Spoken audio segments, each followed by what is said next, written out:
जय हिंद सभी को। चलिए हम लोग आज अपनी क्लास को आगे कंटिन्यू करते हैं। लास्ट टर्न हम लोग फिजिक्स का आज आपका टर्न है। फिजिक्स में हम लोग लास्ट टर्न क्या क्या पढ़ चुके थे। तो लास्ट टर्न हम लोगों ने फिजिक्स में पढ़ लिया था इंट्रोडक्शन। उसके बाद लास्ट टाइम हम लोग पढ़ रहे थे विमीय सूत्र के बारे में। विमीय सूत्र हम लोग पढ़ चुके थे और कुछ विमीय सूत्र हमने आपसे पूछे थे, लेकिन आप लोगों में से विमीय सूत्र के आंसर नहीं दिए बहुत से लोगों ने।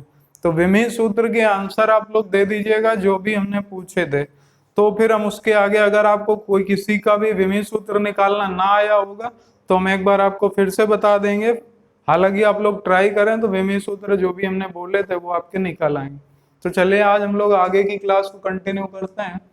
देखिए फिजिक्स में रेलवे के साथ साथ रेलवे का तो मुख्य एक पोर्शन रहा है और अन्य परीक्षाओं में भी यहाँ से क्वेश्चन पूछे जाते हैं। लगभग एक क्वेश्चन यहाँ से बनता है, जबकि रेलवे ने हर बार यहाँ से क्वेश्चन पूछा है। यानी जो अगला टॉपिक हमारा होगा जैसे आपका दूरी के मात्रक टॉपिक से एक क्वेश्चन आपका बनता है। तो दूरी के मात्रकों से हम लोग जरा सा एक बार क्वेश्चन को देख लेते हैं क्या क्या क्वेश्चन बनते हैं। इनमें से कुछ क्वेश्चन और कुछ चीजें हमने छांट करके आपके लिए अलग करी, जिसमें दूरी के मात्रकों में पढ़ते समय सबसे पहले हम लोग जो बात देखेंगे वो आपका खगोलीय इकाई के संबंध में क्वेश्चन बनता है। खगोलीय इकाई किसका मात्रक? तो खगोलीय इकाई ये मात्रक है दूरी का। इसे हम लोग इंग्लिश में एयू के नाम से संबोधित करते हैं। एयू का मतलब हो गया एस्ट्रोनॉमिकल यूनिट। इसको इंग्लिश में एस्ट्रोनॉमिकल यूनिट भी कहा जाता है। तो खगोलीय इकाई या एस्ट्रोनॉमिकल यूनिट, इसके संबंध में एक क्वेश्चन पूछा जाता है कि अंतरिक्ष में पिंडों के बीच की दूरी ज्ञात करने के लिए किस इकाई का प्रयोग करते हैं। तो इसी जगह आप लोग एक पॉइंट ऐड कर लीजिएगा। अंतरिक्ष में पिंडों के बीच की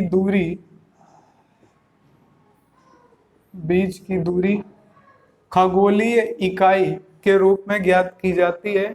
या किस इकाई का प्रयोग किया जाता है? तो दूरी का मात्रक खगोलीय इकाई यानी कि एयू का प्रयोग किया जाता है।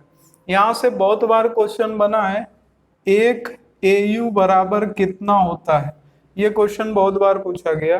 तो एक एयू बराबर अगर आपसे पूछा जाए तो इसका आंसर होगा 1.5 इंटू 10 की पावर 11 मीटर।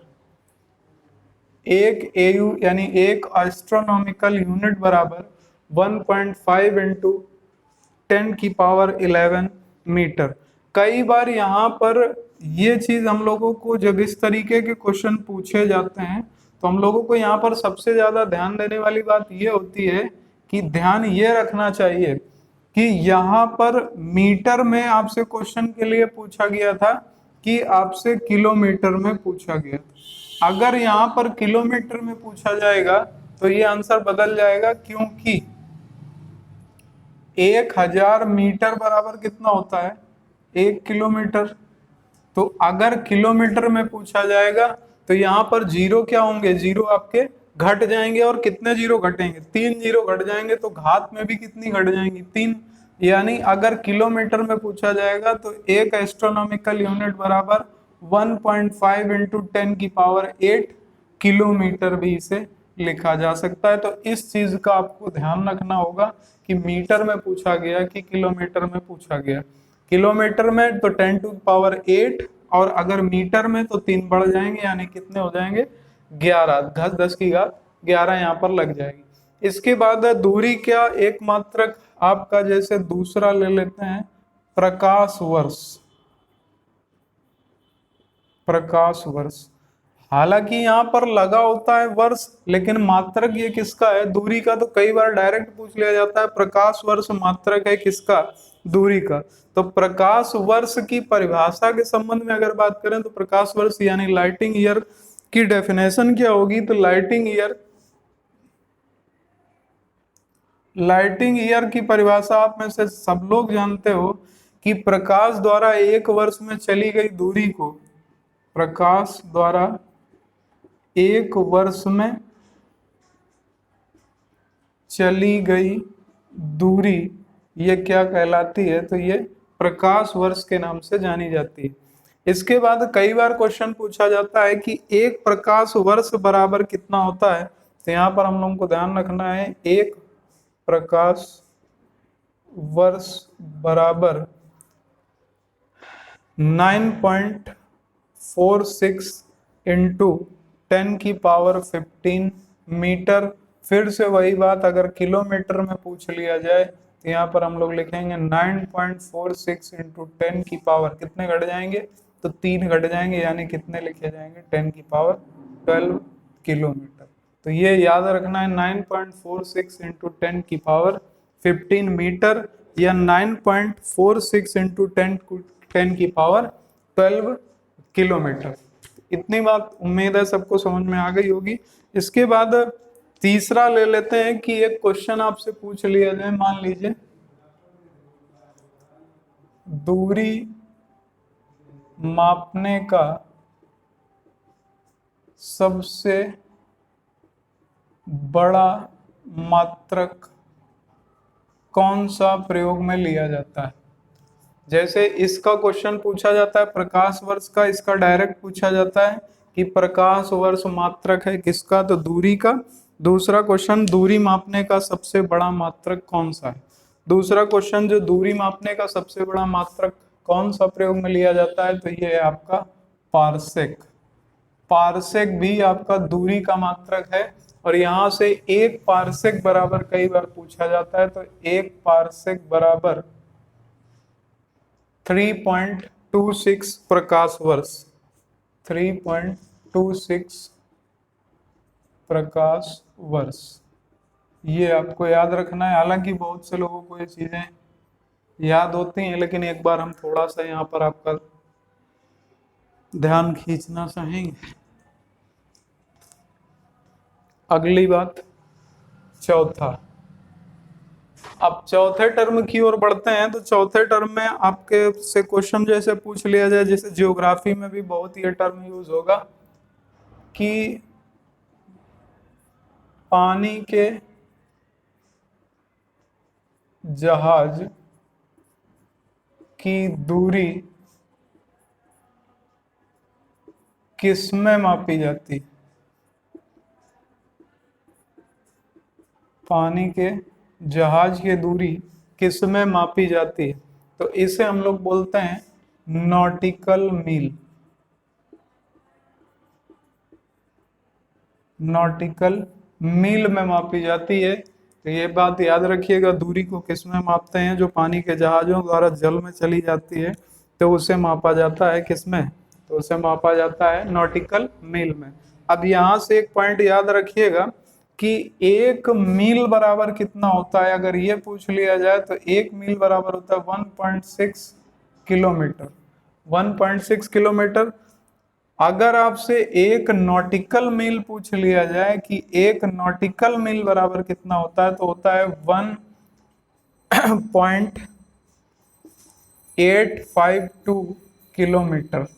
तो ये तो किलोमीटर में होगा, लेकिन अगर मीटर में पूछे तो एक नॉटिकल मील बराबर 1852 मीटर। नोट कर लीजिएगा, यानी 1852 मीटर। एक नॉटिकल मील बराबर 1852 मीटर। अगर इसको किलोमीटर में चेंज करेंगे तो क्या हो जाएगा? तो चेंज करते समय यहाँ पर होगा 3 अंक के पहले दशमलव लग जाएगा, तो ये बन जाएगा आपका किलोमीटर में। और एक मील बराबर, ये मील आपका सामान्य दूरी भी मापी जाती है, तो एक मील बराबर 1.6 किलोमीटर होता है। इसको नोट कर लीजिएगा जल्दी से।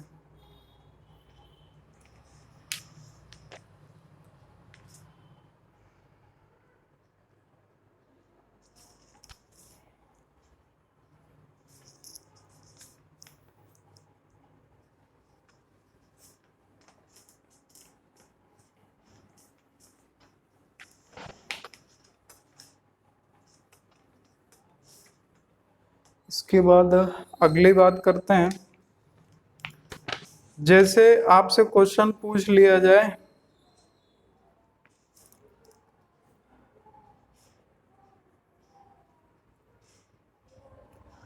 अणु का आकार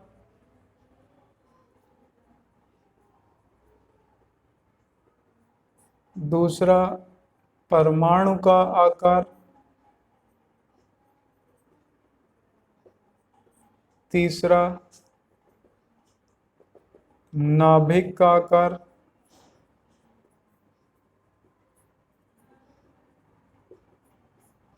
अब ये क्वेश्चन मान लीजिए पूछ लिया जाए, कई बार पूछा जाता है, हालांकि ये भी आप भी आगे डिटेल में पढ़ोगे।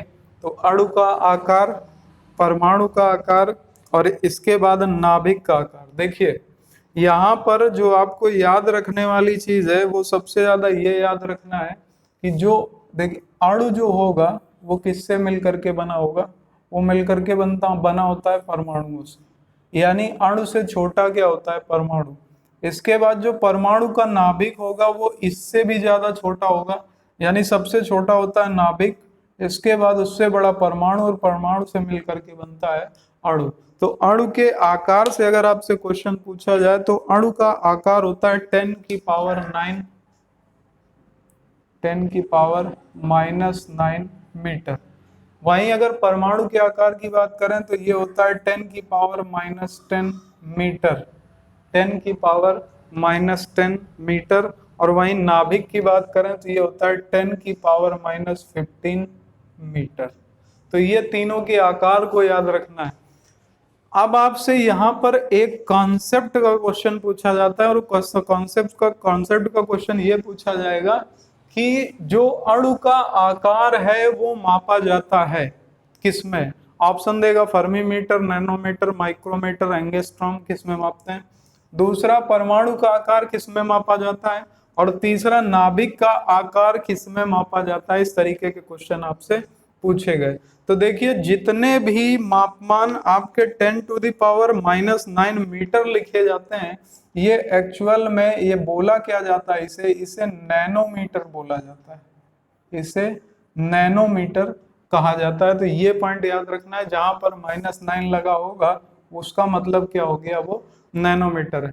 वहीं पर अगर 10 टू द पावर -10 लगा हुआ है तो इसको किस में मापा जाएगा, तो ये आपका 10 टू द पावर -10 ये बन जाता है आपका एंगस्ट्रॉम। तो इसे हम लोग क्या बोलते हैं, इसे बोलते हैं एंगस्ट्रॉम।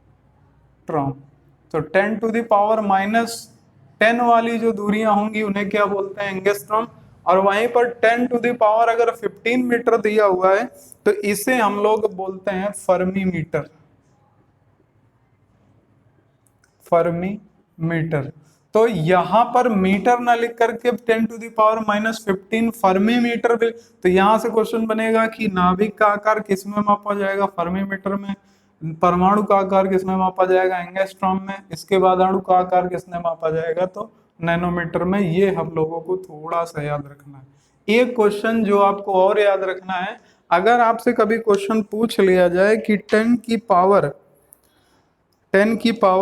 -9, 10 की पावर -9 से 10 की पावर -6 के बीच के जो आकार होंगे इनको किस यूनिट में मापा जाएगा, या इन्हें बीच के कण के जो बीच के कण होंगे इनकी दूरियों को, जैसे यहाँ नैनोमीटर एंगस्ट्रॉम वैसे यहाँ पर फर्मी मीटर। तो 10 टू द पावर -9 से लेकर के 10 टू द पावर -6, यानी 10 टू द पावर -6 से 10 टू द पावर -9 के बीच के जो कण आकार होंगे या जो कण का आकार होगा इसे क्या कहा जाएगा। तो हमेशा याद रखिएगा इन कणों को नैनो कण के नाम से जाना जाता है। तो क्वेश्चन आपका पूछा गया है कि नैनो कणों का आकार होता है कितने से कितने के बीच। तो नैनो कण का जो आकार होता है वो आपका 10 की पावर -6 से 10 की पावर -9 के बीच में होता है। ये बेसिक है, लेकिन क्वेश्चन यहाँ से पूछा गया कि नैनो कण का आकार 10 की पावर -6 से 10 टू द पावर -9 के बीच में होता है। तो इसको भी नोट कर लीजिएगा जरा। अब यहाँ से अगली बात करें, ये जो हम लोगों ने लिखा 10⁻⁻⁶, अगर इसको बोलें तो जैसे 9 को हम लोगों ने यहाँ पर अभी क्या पढ़ा था, 9 को बोलते हैं नैनोमीटर, नैनोमीटर। तो -6 को क्या बोलेंगे, तो इसको हम लोग बोलते हैं माइक्रोमीटर। तो यहां से क्वेश्चन ये भी बन सकता है कि माइक्रोमीटर से नैनोमीटर के बीच के जो कण के आकार होंगे, उन कणों को किस नाम से जाना जाएगा, तो उन कणों को जाना जाएगा नैनो कण के नाम से। तो एक क्वेश्चन यहाँ से ये भी याद रखना है कि माइक्रोमीटर से नैनोमीटर के मध्य के बीच के कण आकार को किस नाम से जाना जाता है, तो ये नैनो कणों के नाम से जाना जाता है। तो ये भी पॉइंट ऐड कर लीजिएगा। और माइक्रोमीटर में अगर आपसे पूछा जाए कि किसकी दूरी मापी जाती है, तो माइक्रोमीटर में आपकी जो आकार होता है वो आकार होता है कोशिका का, जो हम पहले भी बता चुके हैं कि कोशिका का आकार किस में मापा जाता है, तो कोशिका का आकार माइक्रोमीटर में मापा जाता है। और माइक्रोमीटर का कितना होता है, तो 10⁻⁻6 होता है। तो इसको भी ऐड कर दीजिएगा जल्दी से।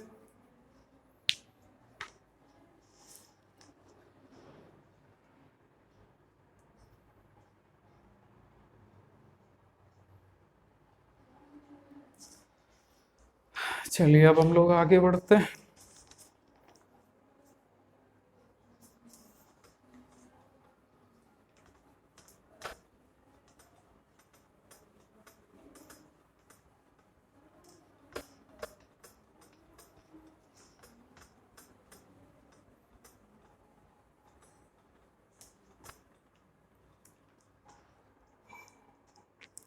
नेक्स्ट, प्रकाश का तरंग दैर्ध्य।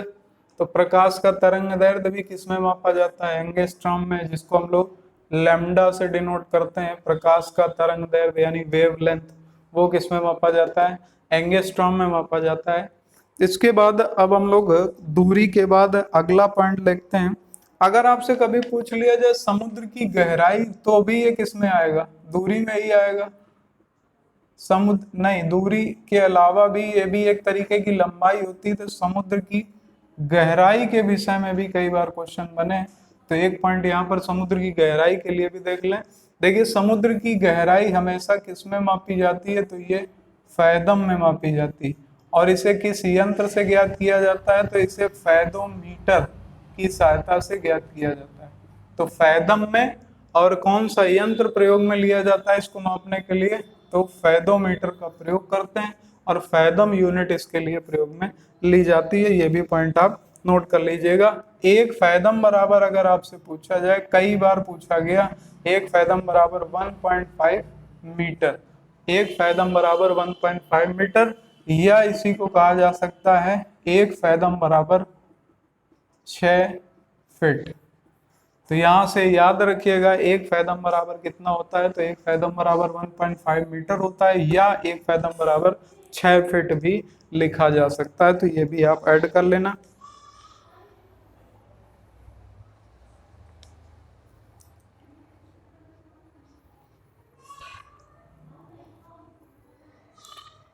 परमाणु की त्रिज्या कितनी होती है भाई, परमाणु की त्रिज्या 10⁻⁻10 मीटर यानी एंगस्ट्रॉम में मापी जाती है। इसके बाद आगे बढ़ते हैं।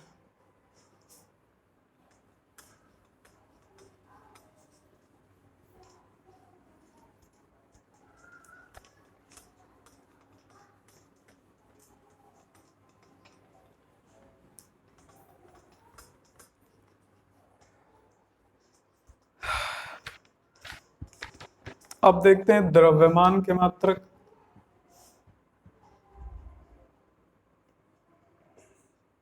देखिए द्रव्यमान के मात्रक के रूप में हम लोग साधारण रूप में यूज करते हैं ग्राम, किलोग्राम, टन, क्विंटल। ये एक साधारण रूप में प्रयोग में लिए जाते हैं, जो कि व्यवहारिक रूप में प्रयुक्त होते हैं। इनके बारे में आप सब लोग जानते हैं। लेकिन अगर आपसे कभी पूछ लिया जाए कि द्रव्यमान का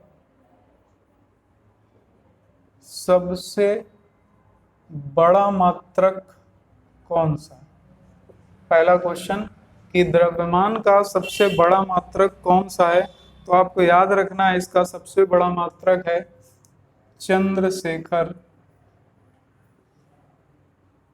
यूनिट। ये द्रव्यमान की सबसे बड़ी इकाई है जिसके खोजकर्ता अपने भारतीय वैज्ञानिक चंद्रशेखर थे, जिन्होंने इस यूनिट की खोज की थी। और ये द्रव्यमान की सबसे बड़ी यूनिट यानी सबसे बड़ा मात्रक है। और अगर आपसे पूछ लिया जाए एक चंद्रशेखर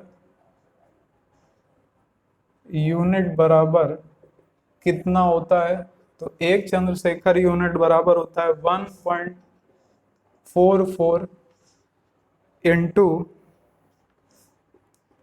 सूर्य का द्रव्यमान। तो यहां से कई बार क्वेश्चन पूछा गया कि एक चंद्रशेखर, आपसे यहां से कई बार क्वेश्चन पूछा गया कि सूर्य के द्रव्यमान का 1.44 भाग किस इकाई के नाम से जाना जाता है, तो उसे चंद्रशेखर यूनिट के नाम से जाना जाता है। ये पॉइंट आप लोग याद रखिएगा, सूर्य के द्रव्यमान का 1.44। तो यहाँ से अगर आपसे इसकी बात करें कितना हो जाएगा, तो ये हो जाएगा 1.44 इंटू सूर्य का द्रव्यमान हो जाता है 2 × 10⁻30 किलोग्राम। तो यहाँ से डिवाइड करने के बाद ये आपका एक चंद्रशेखर यूनिट निकल आएगा। इसके बाद नेक्स्ट बात करें, जैसे कैरेट भी आपका द्रव्यमान का ही मापन किया जाता है। इसमें कैरेट में दो चीजें मापी जाती हैं, एक तो मापा जाता है सोना और दूसरा मापा जाता है हीरा। ये दोनों ही कैरेट में मापे जाते हैं। और सबसे शुद्ध कितने को माना जाता है, तो 24 कैरेट को सबसे शुद्ध सोना या हीरा माना जाता है। लेकिन सोने को 22 कैरेट से ऊपर बना पाना संभव नहीं। हमने बताया था सबसे ज्यादा तन्य और लचीली होती है धातु ये, इसलिए 22 कैरेट तो इसमें सोना होता है, लेकिन 2 कैरेट के लिए इसमें मिला दिया जाता है तांबा। तो इसके बाद ये भी पॉइंट आपको याद रखना है कि कैरेट सबसे शुद्ध कैरेट कितना, 24 कैरेट सोना और हीरा इसमें मापा जाता है। इसके बाद अगली बात करें कि एक कैरेट बराबर कितना होता है, तो एक कैरेट बराबर होता है 0.2 ग्राम, या इसी को हम लोग लिख सकते हैं 200 मिलीग्राम या 200 मिलीग्राम। तो इसको भी ऐड कर लीजिएगा 200 मिलीग्राम। इसके बाद एक पाउंड, जैसे पाउंड के बारे में पूछ लिया जाता है, पाउंड किसका मात्रक है, ये भी द्रव्यमान का है। तो पाउंड के बारे में हम पहले भी बात कर चुके हैं एफपीएस पद्धति में, जो कि ब्रिटेन में यूज होती है एफपीएस पद्धति, वहां पर पाउंड में मापते हैं। पाउंड के बारे में सिर्फ आपको याद रखना है, एक पाउंड बराबर कितना होता है, तो 453.6 ग्राम, यानी 453.6 ग्राम बराबर कितने के, एक पाउंड के। तो ये भी याद रखिएगा, एक पाउंड बराबर कितने ग्राम के, तो 453.6 ग्राम। इसके बाद अगली बात करें, क्वेश्चन आपसे जैसे पूछा गया एएमयू, कई बार आपसे क्वेश्चन पूछ लिया गया इसका फुल फॉर्म क्या है और ये मात्रक किसका है। तो एएमयू के बारे में जब भी आपसे पूछा जाए तो याद रखिएगा एएमयू का फुल फॉर्म होता है एटॉमिक मास यूनिट। कई बार इसका फुल फॉर्म ही पूछ लिया गया, वनडे एग्जाम में बहुत बार एएमयू का फुल फॉर्म पूछ ले। यहाँ से आपको शुद्ध साफ समझ में आ गया होगा, एटॉमिक मास यूनिट यानी इस इकाई का प्रयोग परमाणु संरचना में किया जाता है। तो अगर आपसे क्वेश्चन पूछा जाए कि एएमयू का प्रयोग किस इकाई के रूप में, तो द्रव्यमान की इकाई के रूप में किया जाता है। कहाँ पर किया जाता है, तो परमाणु संरचना में किया जाता है। तो इसको भी नोट कर लीजिएगा। इसके बाद अगली बात करें, एक एएमयू बराबर होता कितना है, तो एक एएमयू बराबर होता है 1.67, एक एएमयू बराबर 1.67 इंटू 10⁻27 -27 किलोग्राम। तो इसको भी नोट कर लीजिएगा, एक एएमयू बराबर 1.67 इंटू 10⁻27 किलोग्राम, 10⁻⁻27 किलोग्राम। तो इसको भी नोट कर लीजिएगा। अब आगे देखते हैं।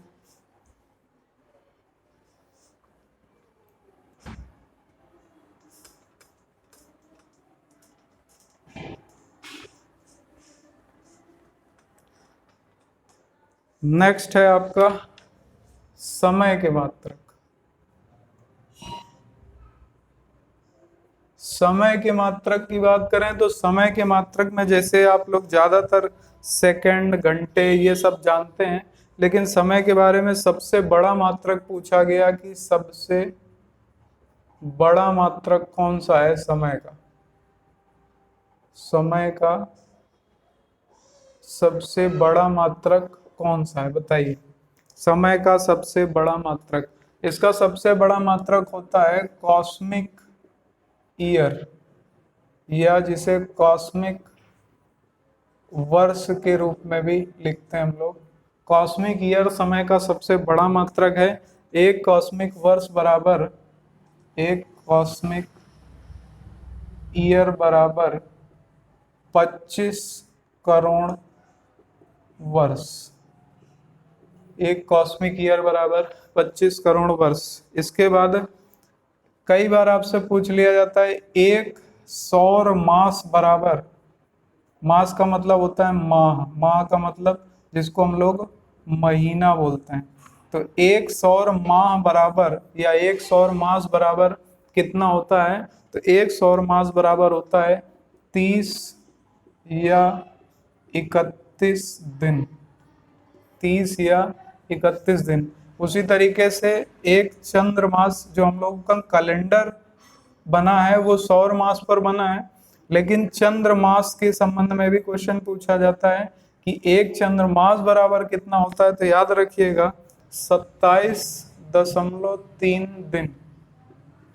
इसका प्रयोग ज्योतिष में किया जाता है, जबकि हमारा जो कैलेंडर है उसका निर्धारण सौर मास से किया जाता है। तो सौर मास बराबर 30 या 31 दिन और एक चंद्रमास बराबर 27.3 दिन, या इसी को हम लोग बोल सकते हैं 27 दिन 8 घंटे, 27 दिन 8 घंटे। तो यहां तक उम्मीद है समझ में आ गया होगा। अब लास्ट क्वेश्चन इस मात्रक से, समय का सबसे छोटा मात्रक कौन सा है। तो समय का सबसे छोटा मात्रक होता है सेक। समय का सबसे छोटा मात्रक कौन सा है, समय का सबसे छोटा मात्रक सेक। एक सेक बराबर 10⁻⁻8 सेकेंड होता है। ये भी याद रखिएगा, ये सब रेलवे के लिए बहुत पेड क्वेश्चन है, बहुत बार पूछे गए।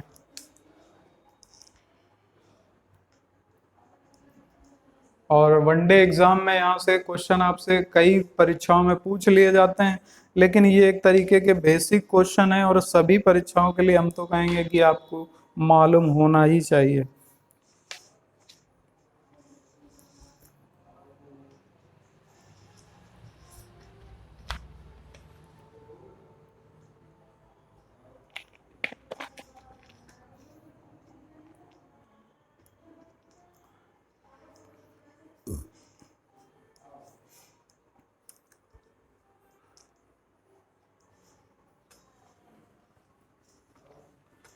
तो यहाँ तक उम्मीद है समझ में आ गया होगा और तैयार भी कर लेंगे आप लोग।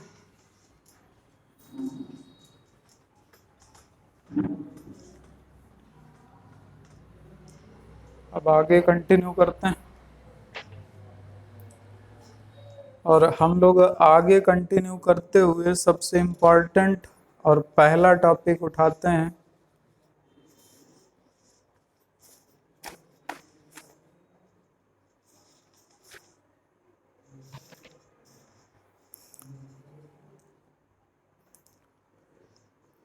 अब हम लोगों का नेक्स्ट टॉपिक होगा मोशन या गति, जो कि आपके फिजिक्स का काफी इम्पोर्टेंट टॉपिक भी है और आपसे बहुत बार पूछा भी गया है। तो यहाँ से हम लोगों को अब नेक्स्ट टॉपिक जो कवर अप करना है तो वो आपका होगा मोशन या गति। पहली बात तो आप मोशन या गति की परिभाषा बताएं तो फिर हम आगे बढ़ें। यानी गति या मोशन क्या होता है, डेफिनेशन।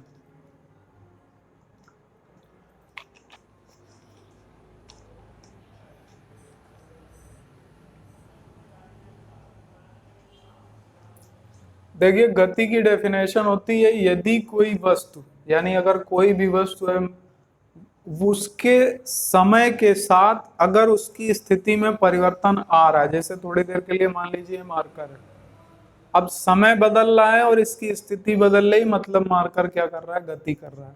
जैसे हम है, मान लीजिए कि समय है, अभी कुछ समय हुआ है, मान लीजिए अभी थोड़ी देर के लिए 12 बजा हुआ है, थोड़ी देर बाद 1 भी बजेगा, तो 12 बजे हम यहाँ पर हों और थोड़ी देर बाद हम कहीं और पर हों, तो उसे क्या कहा जाएगा कि समय के साथ वस्तु की स्थिति में परिवर्तन हो जाना। तो इसकी डेफिनेशन अगर आप नोट करना चाहते हो तो नोट कर लीजिएगा, यदि समय के साथ वस्तु, यहाँ समय जरूरी है, समय के साथ वस्तु की स्थिति में परिवर्तन होता है तो इसे वस्तु की गति कहा जाता है। तो इसे गति कहा जाता है या इसे मोशन कहा जाता है। अब यहाँ से एक बात याद रखना है, गति ये वाला मोशन वाला गति है, वो वाला हम लोग के गांव वाला गति नहीं। जैसे कह देते हैं कि या ऐसा ना करो ना, ये बहुत बुरी गति हुई, तो वो वाला गति नहीं, ये गति मोशन वाला गति है। खैर मजाक की बात थी, अब आगे बढ़ते हैं। तो गति या मोशन, गति या मोशन के बारे में, यदि समय के साथ वस्तु की स्थिति में परिवर्तन होता है तो इसे वस्तु की गति कहा जाता है। अब अगली बात आती है, गति कितने प्रकार की होती है। देखिए, पढ़ने के लिए आप कितने भी प्रकार की गति पढ़ सकते हो, लेकिन यहाँ पर आज हम थोड़ा सा नए एंगल से आपको बता रहे हैं। अगर आपको अच्छा लगे तो कमेंट कर दीजिएगा कि ये जो नया एंगल जिस तरीके से हम इसको बताने वाले हैं, थोड़ा सा ये हमारा एक्सपेरिमेंट भी, क्योंकि हम टीचिंग में भी एक्सपेरिमेंट करते रहते हैं, तो ये हमारा एक्सपेरिमेंट होगा। अगर आपको अच्छा लगे तो बताइएगा। तो सबसे पहला, जब भी हम लोग गति के बारे में बात करते हैं तो गति का निर्धारण किन किन आधारों पर किया जाता है, ये बात हम लोगों को जानना ज्यादा जरूरी है। तो याद रखिएगा कि गति का निर्धारण, गति का निर्धारण 3 आधार पर,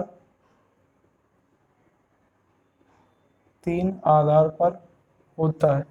अब मेरी एक एक बात को बहुत ध्यान से समझिएगा कि गति का निर्धारण 3 आधारों पर होता है, और ये 3 आधार कौन कौन से हैं अभी हम इसको शॉर्ट में आपको एक इंट्रोडक्शन के रूप में समझाएंगे। बाद में जब ये टॉपिक वाइज आते जाएंगे तो फिर हम इसको एक्सप्लेन करके उसके न्यूमेरिकल भी बोलते जाएंगे।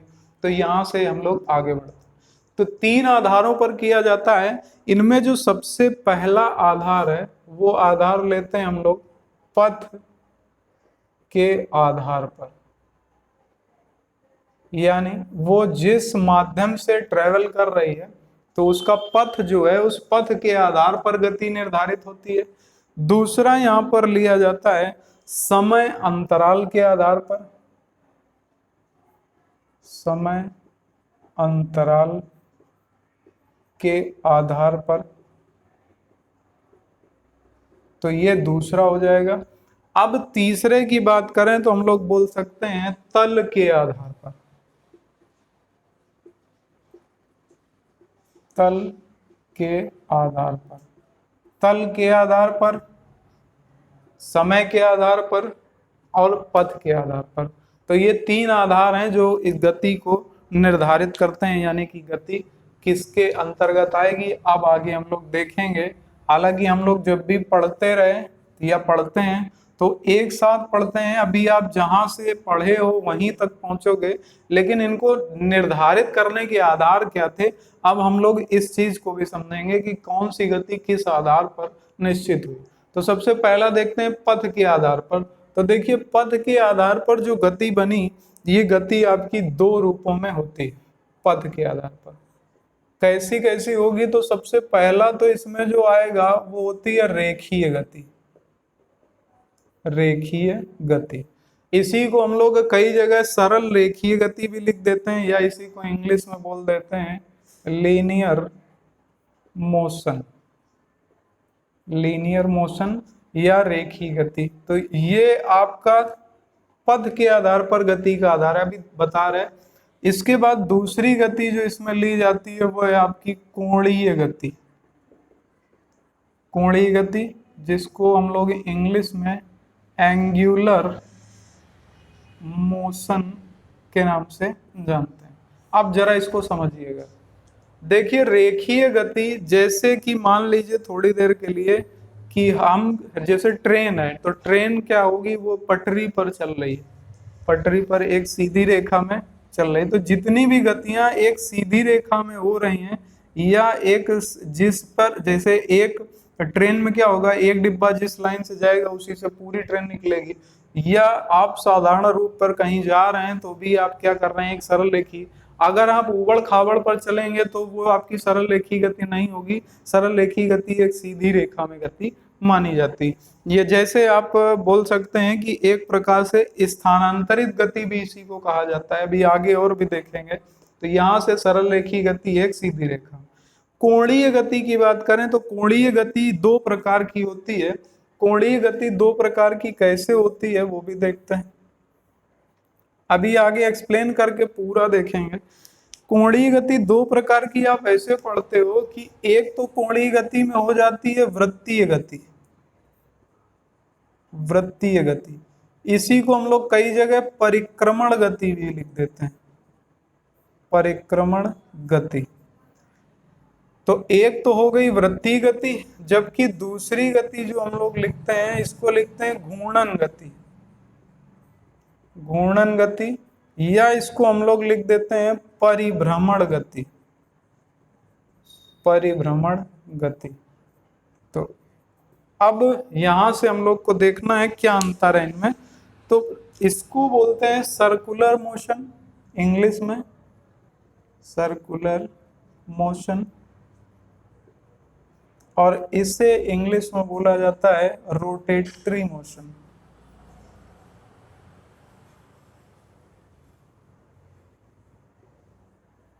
Rotatory motion. तो यहाँ पर रोटेटरी मोशन या रोटेशनल मोशन इसी को बोला जाता है।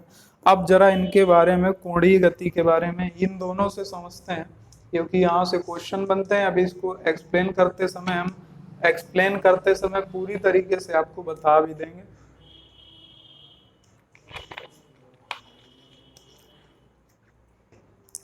देखिए कोणीय गति से आप लोग ये तो समझ गए होंगे कि सीधी रेखा में नहीं होगी। मान लीजिए कोई एक वृत्त है, तो यहाँ से अब ये यहाँ पर आ गया, यानी समय के साथ यहाँ पर परिवर्तित हो गया। तो ये मोशन कैसा होगा, एंगुलर, सीधा तो है नहीं।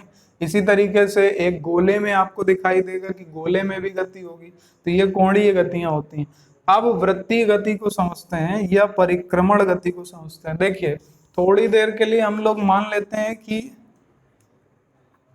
एग्जाम्पल में वृत्तीय गति का, जैसे पहला एग्जाम्पल ले लेते हैं, पृथ्वी है। अब ये पृथ्वी क्या कर रही है, ये सूर्य के, ये आपका सूर्य हो गया, सूर्य है, और पृथ्वी क्या कर रही है, पृथ्वी सूर्य का चारों ओर चक्कर लगा रही है। अब पृथ्वी सूर्य के चारों ओर चक्कर अगर लगाएगी तो ये एक प्रकार की कैसी गति, तो ये एक प्रकार की वृत्तीय गति है। यहाँ पर जो पहली बात हम लोगों को जाननी होगी वो ये है कि जब भी वृत्तीय गति होती है तो उसका पथ वृत्ताकार होता है, और वृत्ताकार होने के साथ साथ उसकी स्थिति में परिवर्तन, यानी स्थान में परिवर्तन और स्थिति में भी परिवर्तन आता रहता है। और दूसरी बात जो यहाँ पर ध्यान रखने वाली होती है परिक्रमण गति में, कि परिक्रमण गति या वृत्तीय गति जो होती है उसमें अक्ष जो होता है वो कोई दूसरी जगह पर होता है, और उसी अक्ष के परितः एक पिंड या उसी अक्ष के परितः दूसरी वस्तु चारों ओर परिक्रमा कर रही होती है। जैसे आप लोगों ने देखा होगा एक त्योहार होता है जिसमें पीपल के वृक्ष के चारों ओर महिलाएं परिक्रमा करती हैं, तो उस परिक्रमा में क्या होता है, अक्ष क्या हो जाता है, पीपल का वृक्ष, और चारों ओर जो गति हो रही वो कैसी गति हो जाएगी, तो वृत्तीय गति हो जाएगी। यहाँ पर आपको एग्जाम्पल देगा एग्जाम में और आपसे पूछेगा इसमें कौन सी गति है, तो आपको आंसर करना होगा। अब दूसरा देखते हैं घूर्णन गति। घूर्णन गति या परिभ्रमण गति का मतलब होता है, जैसे आप लट्टू देखे होंगे, लट्टू में क्या होता है कि लड्डू जब इस तरीके से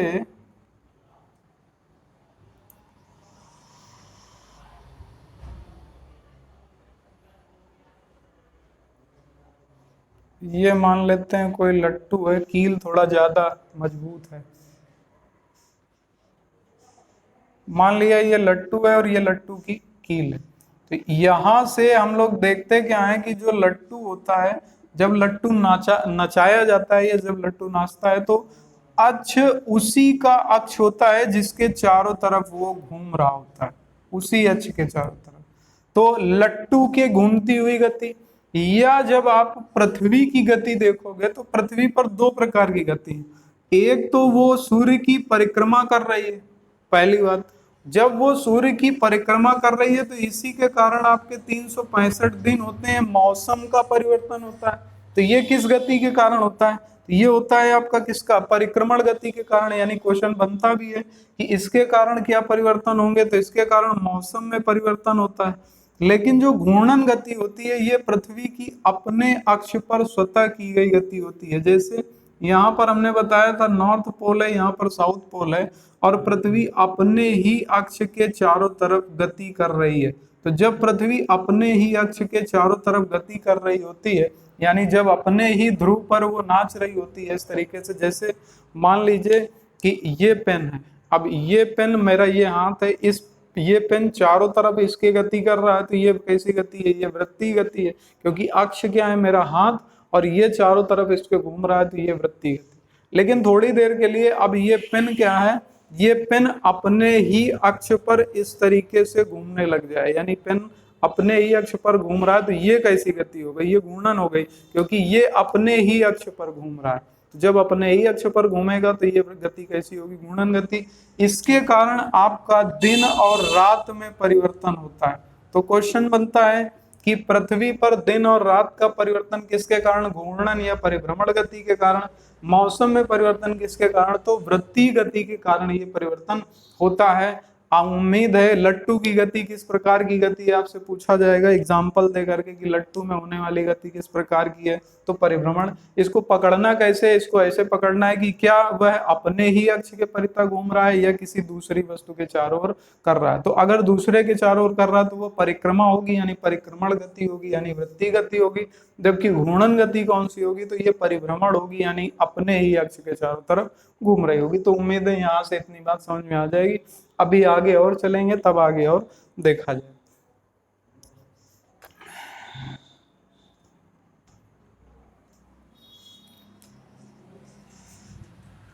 अब नेक्स्ट हम लोगों का लिखा हुआ है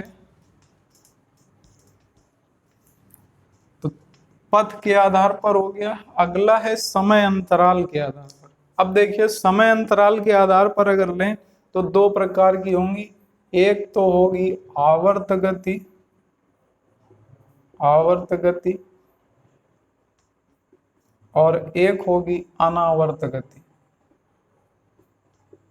आवर्त गति को हम लोग बोलेंगे, इंग्लिश में क्या बोलेंगे आवर्त गति को, तो इसको हम लोग पेरियोडिक मोशन बोलते हैं, पेरियोडिक मोशन, और इसको नॉन पेरियोडिक मोशन।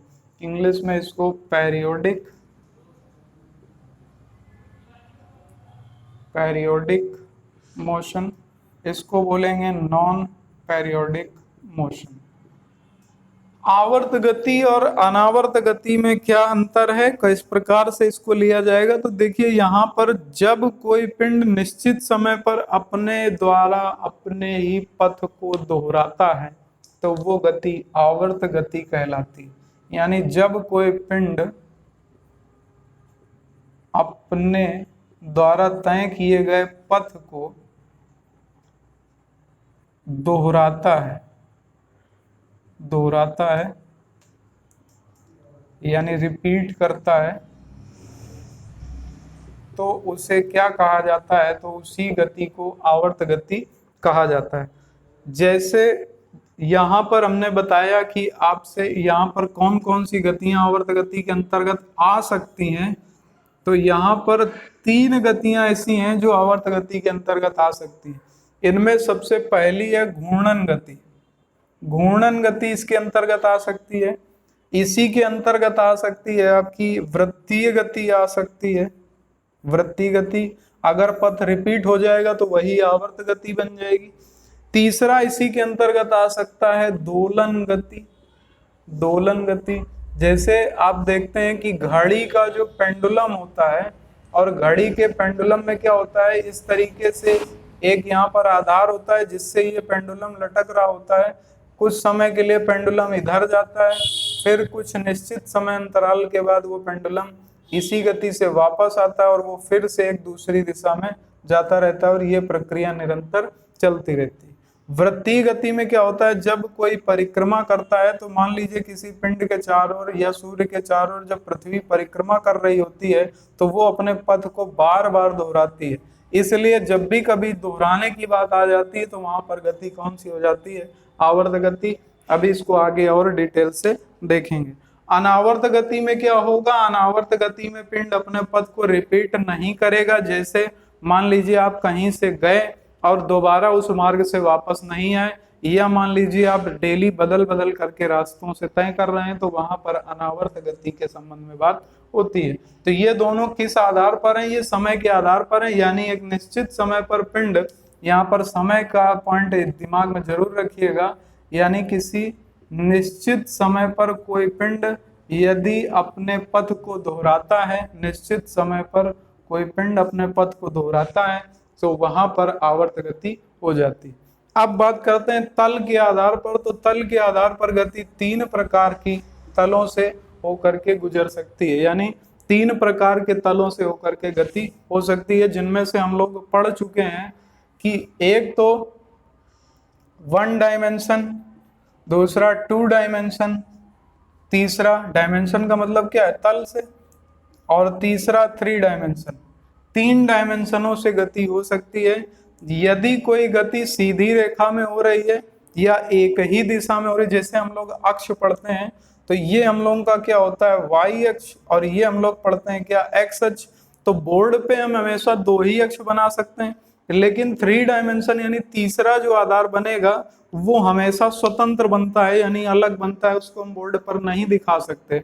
यानी इस पर 3 डायमेंशन हो जाएंगे, यानी 3 अक्ष हो जाएंगे। तो जहां पर एक अक्ष हो वहां पर 1D, और जहां पर 2 अक्ष हो वहां पर 2D, और जहां पर 3 अक्ष का प्रयोग हो जाए वहां पर 3 डायमेंशनल यानी 3 तल की गतियां मानी जाती।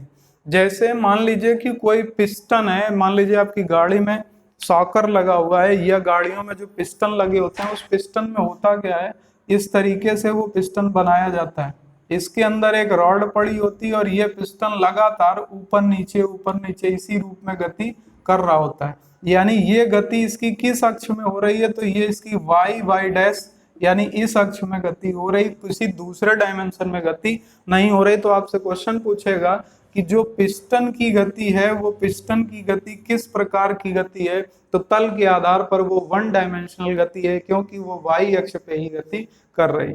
तो ये आपका 1D में कौन सा आ जाएगा, पिस्टन की गति। या इस प्रकार की जितनी भी एक रेखीय गतियां हैं, या तो वो वाई अक्ष पर हो, या तो वो एक्स अक्ष पर हो, या वो जेड अक्ष पर भी माना जा सकता है। तीसरा अक्ष जो हम लोग मानते हैं वो हम लोग मान लेते हैं जेड अक्ष।